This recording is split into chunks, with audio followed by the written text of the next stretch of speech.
Information about Acer griseum.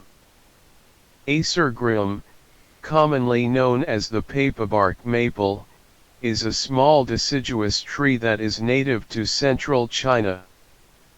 It is a popular ornamental tree for gardens and parks due to its attractive bark and foliage.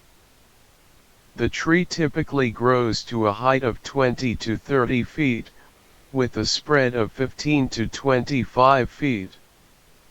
Its leaves are trifoliate, meaning they have 3 leaflets, and are dark green in color during the growing season, turning to shades of orange and red in the fall.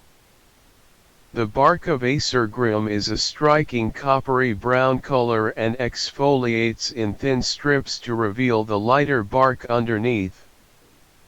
Acer griseum prefers well-drained, moist soil and partial to full sun exposure.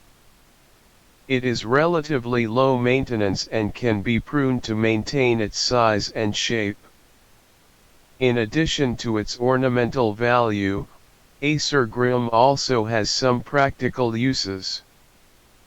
Its wood is used for furniture and other small woodcrafts, and its sap can be used to make maple syrup, although it is not as commonly used as other maple species. Overall, Acer griseum is a beautiful and versatile tree that is well suited for a variety of landscaping and gardening applications.